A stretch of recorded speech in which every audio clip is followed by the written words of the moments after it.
माता की, गंगा माता की, गंगा माता की, श्री राम जन्मभूमि की, श्री राम जन्मभूमि की, श्री कृष्ण जन्मभूमि की, श्री कृष्ण जन्मभूमि की, काशी विश्वनाथ की, काशी विश्वनाथ की, बाबा गोरक्षनाथ की, बाबा गोरक्षनाथ की, हर हर महादेव।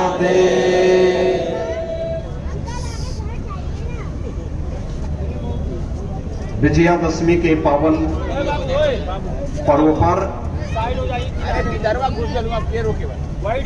मैं पूरे प्रदेश वासियों को विजयादशमी की हार्दिक बधाई और शुभकामनाएं देता हूं।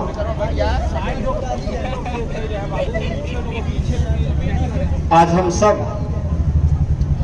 जिस उत्साह और उमंग के साथ इस पावन पर्व के साथ जुड़े हुए हैं,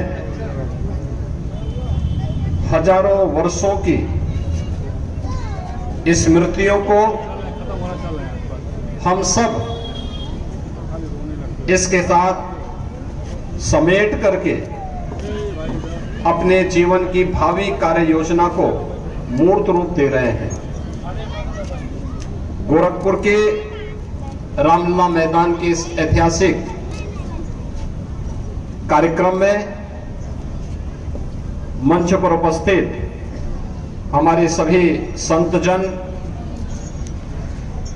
जिनमें काशी से पधारे हैं महामंडलेश्वर श्री महंत संतोष दास जी महाराज सतवा बाबा, कालीबाड़ी राजघाट के श्री महंत रविंद्र दास जी महाराज, अन्य हमारे सभी संतजन, इस रामलीला समिति के अध्यक्ष श्री रेवती रमण दास जी, महामंत्री पुष्पतंत्र जैन जी, कोषाध्यक्ष मनीष अग्रवाल जी, सहमंत्री राजीव रंजन अग्रवाल जी, दीपक अग्रवाल जी, अनूप सर्राफ जी, आज के इस कार्यक्रम में विशेष रूप से उपस्थित विधान परिषद सदस्य डॉक्टर धर्मेंद्र सिंह जी, माननीय विधायक श्री विपिन सिंह जी, महेंद्रपाल सिंह जी, भारतीय जनता पार्टी के महानगर के अध्यक्ष श्री राजेश गुप्ता जी, जिलाध्यक्ष युधिष्ठिर सिंह जी, पूर्व महापौर श्री सीताराम जायसवाल जी, राकेश श्रीवास्तव जी और भारी संख्या में आज के इस राज तिलक कार्यक्रम के साथ जुड़े हुए सभी श्रद्धालुजन और उपस्थित भाइयों बहनों, आज पूरा देश और पूरी दुनिया में जहां कहीं भी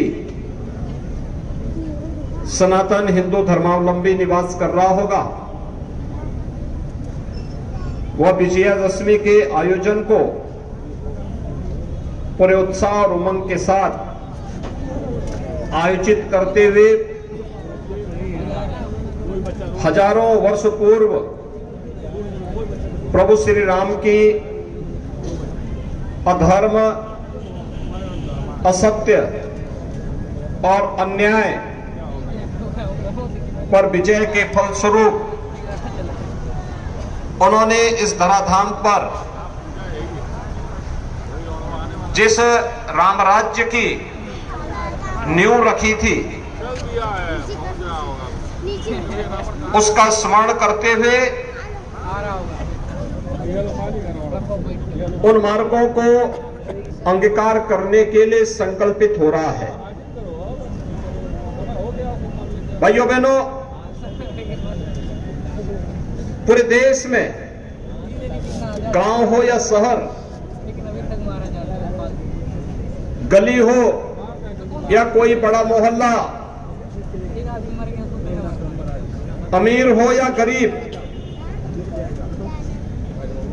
तौर तरीके अलग अलग हो सकते हैं, रंग रूप अलग अलग हो सकते हैं, तैयारियां और अन्य प्रकार के माध्यम अलग अलग हो सकते हैं, लेकिन भाव और भंगिमा सबकी एक ही है कि अपने प्रभु श्री राम के प्रति अपनी आस्था को मैं व्यक्त कर सकूं और सनातन धर्म को इसके माध्यम से पुष्ट कर सकूं, मजबूत कर सकूं। ऐसा नहीं कि केवल त्रेता युग में ही रावण आया था। हर कालखंड में एक साथ अगर दैवीय शक्तियां चलती हैं तो दूसरी ओर राक्षसी प्रवृत्तियां भी साथ साथ चलती हुई दिखाई देती हैं।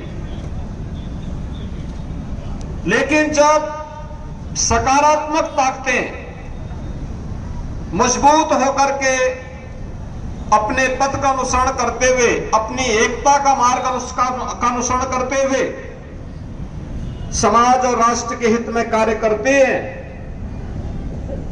तो धर्म, सत्य और न्याय सदैव विजयी होता है। लेकिन जब भी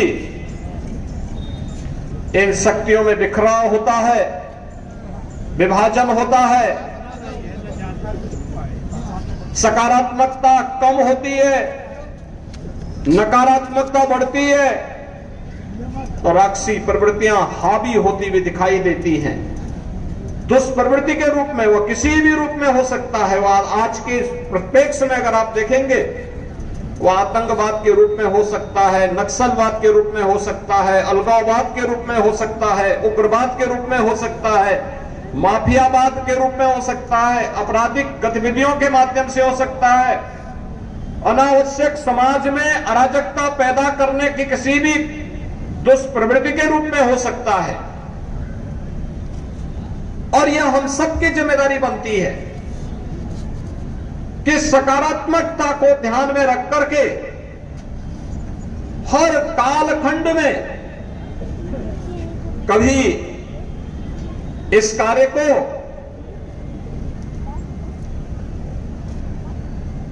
भगवान विष्णु के परम भक्त प्रहलाद ने किया था। नरसिंह के अवतार के रूप में भगवान विष्णु को स्वयं आना पड़ा था। कभी देवासुर संग्राम में इस कार्य को करने के लिए स्वयं विष्णु को आना पड़ा था। अलग अलग भगवान विष्णु के अवतार तो इस बात के साक्षी हैं।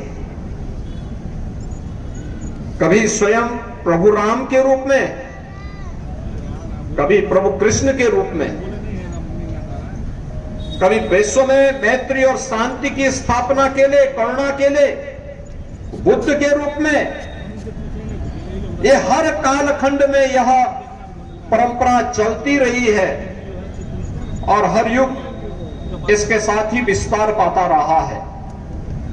आज हम सब विजयादशमी के संकल्प के साथ यहां पर जुड़े हुए हैं। जब संकल्प सत्संकल्प होता है, एकता का होता है, एकजुटता का होता है, सकारात्मकता का होता है, तो उसके परिणाम भी सकारात्मक होते हैं।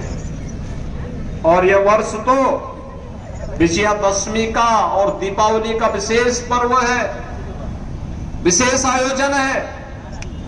विशेष आयोजन इसलिए है क्योंकि भगवान राम की विजय आज से हजारों वर्ष पहले लंका में हुई होगी,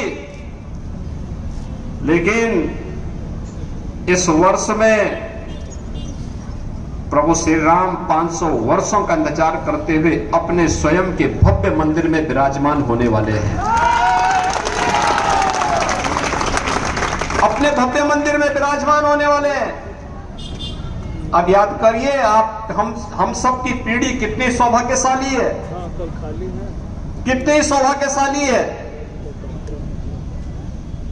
कितनी पीढ़ियां चली गई, लाखों लोगों ने अपने आप को बलिदान कर दिया, लेकिन अयोध्या में श्री राम जन्मभूमि के लिए कुछ लोग आंदोलन कर रहे थे, कुछ लोग संघर्ष कर रहे थे, कुछ लोग समर्थन कर रहे थे, कुछ लोग उस दृश्य को देख रहे थे, अन्याय और अत्याचार के दृश्य को देख रहे थे, लेकिन न्याय पाने की कहीं कोई स्थान नहीं दिखता था कि कहीं से हमें लगता हो कि आंदोलन दोनों तरफ ओर से चला था, शांतिपूर्ण तरफ ओर भी चला था, शांतिपूर्ण तरीके से भी चला था, उग्र तरीके से भी चला था, लेकिन कहीं भी न्याय पाने कि कहीं भी कोई रास्ता नहीं दिखता था। लेकिन जैसे जैसे सकारात्मकता गई और उस सकारात्मकता का परिणाम था जब देश के अंदर और प्रदेश के अंदर डबल इंजन सरकारें चलनी शुरू हुई और एक दिशा में सोच प्रारंभ हुई देश की, प्रदेश की, जनता की, परिणाम हम सबके सामने था। अयोध्या में प्रभु श्री राम के भव्य मंदिर का मार्ग प्रशस्त होता है, शांतिपूर्ण तरीके से, सौहार्दपूर्ण तरीके से सारा कार्य आगे बढ़ता हुआ दिखाई देता है। याद करिए, आज से 6 वर्ष पहले हम लोग यहां पर आते थे, कितना जर्जर मंच लगता था, कितनी अव्यवस्था रहती थी, इतनी भारी संख्या में जो श्रद्धालु यहां पर बैठे हैं वे बैठ नहीं सकते थे, कहीं कीचड़ रहता था, कहीं अव्यवस्था रहती थी, कहीं दिक्कतें होती थी, कहीं पर कमेटी के लोगों को इस बात की चिंता होती थी कि इस बार तो हम कार्यक्रम कर पा रहे हैं, अगले वर्ष क्या होगा। अगले वर्ष की चिंता इस बात को रहती थी कि बाउंड्री वॉल धीरे धीरे करके टूट रही है और ऐसा ना हो कि अगली बार तक कोई व्यक्ति यहां कब्जा कर ले। लेकिन आज ऐसा नहीं है। आज तो रामलीला का अपना भव्य मैदान भी है, मंच भी है, बाउंड्री वॉल भी है, एक सुरक्षित स्थान भी है। और ये केवल यहीं पे नहीं है, और घाट में भी ऐसे ही हो गया, अच्छा मंच बन गया है, अच्छा स्पेस उनके पास भी आ गया है। और ऐसे ही प्रदेश के अंदर हजारों स्थानों पर रामलीला के मैदान राम के नाम पर, भगवान राम के नाम पर सुरक्षित हो गए हैं। सार्वजनिक कार्यक्रम हो सकते हैं, कोई भी कार्यक्रम हो सकते हैं।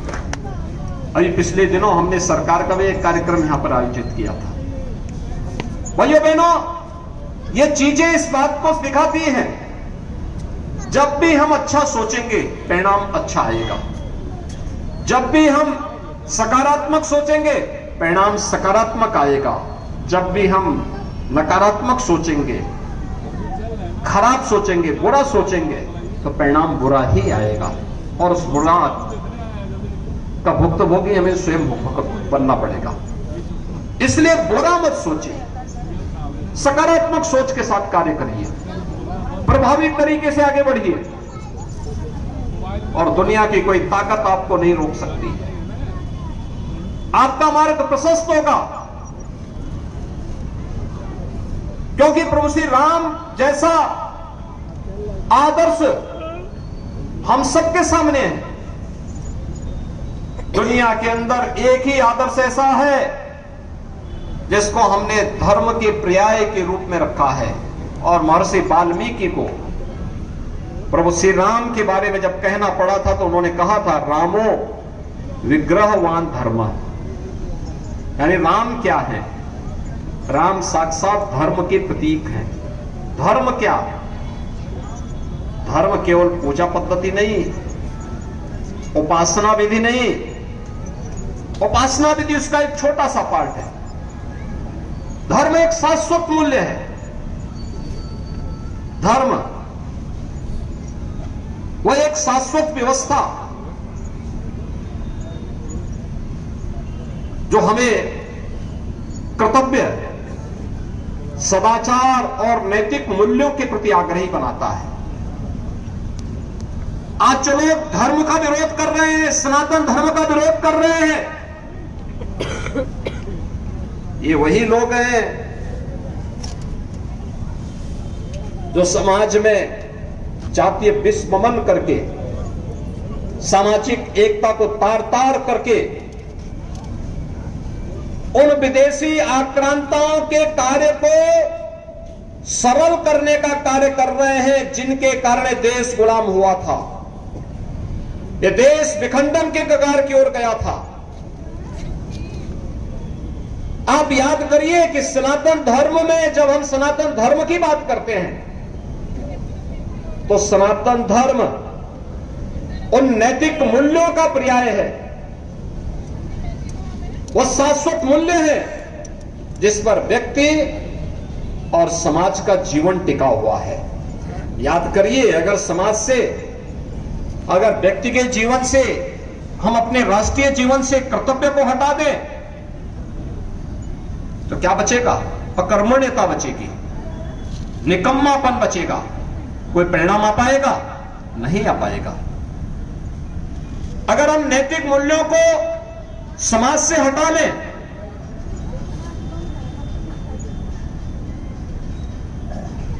हमारे शास्त्र यही तो कहते हैं, धर्मेण हीना पशुभी समाना, यानी धर्म से हीन मनुष्य तो पशु के समान है।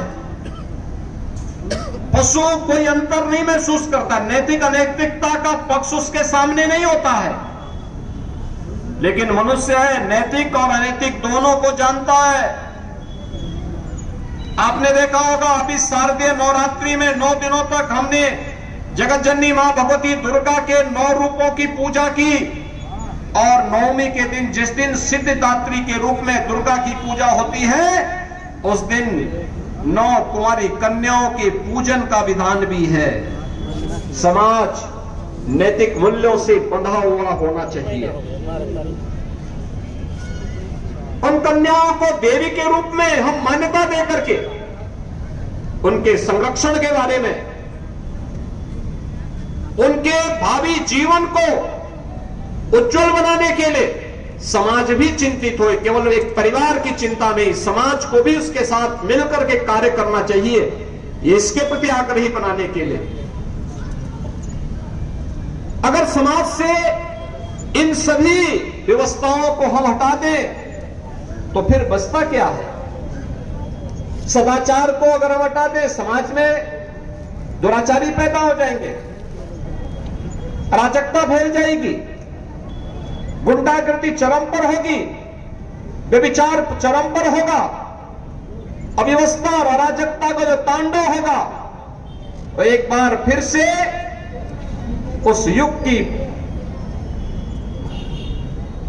के साक्षात उस युग के सामने ला करके हमें पटक देगा जहां पे अराजकता और चरम पर हुआ करती थी, राक्षसी प्रवृत्तियां हावी हुआ करती थी। और ये हर कालखंड में जब भी सकारात्मक ताकतें कमजोर होंगी, विखंडित होंगी, विभाजित होंगी, यह इसी रूप में देखने को मिलेंगे। और इसीलिए आज जब हम लोग यहां पर राष्ट्र तिलक के इस भव्य कार्यक्रम के साथ जुड़े, एक विरासत का निर्वहन करने के लिए मुझे स्वयं भी यहां आना पड़ा। हर वर्ष आ रहे हैं, पिछले 25 और 30 वर्षों से मैं स्वयं यहां पर पहले पूज्य महाराज जी के साथ में, और पिछले 10 वर्षों से मैं स्वयं ही यहां पर इस भव्य शोभा यात्रा के साथ आकर के प्रभु श्री राम के प्रति श्रद्धा व्यक्त करने और राष्ट्र तिलक के इस भव्य कार्यक्रम के साथ, रामलीला के इस मंचन के साथ जुड़ने के लिए हम लोग आते हैं, जिससे समाज प्रेरित हो सके अपनी विरासत के प्रति, अपने भावी कार्य योजना के प्रति। राम जैसा विशाल और विराट व्यक्तित्व और आदर्श जिस समाज के सामने हो, उस समाज में विकृतियों के लिए कोई स्थान नहीं होनी चाहिए। ये विकृति जाति के नाम पर विभाजन का हो, छूत और अस्पृश्यता के नाम पर विभाजन का हो, या किसी भी प्रकार की अन्य अव्यवस्था और अराजकता का, इसको किसी भी स्थिति में हमें स्वीकार नहीं करना चाहिए। और उन स्थितियों में आज एक बार हम सब यहां पर आए हैं। दूसरा पक्ष है प्रभु श्री राम का वह जो हमारे सामाजिक जीवन में हम सबको देखने को मिलता है, पारिवारिक जीवन।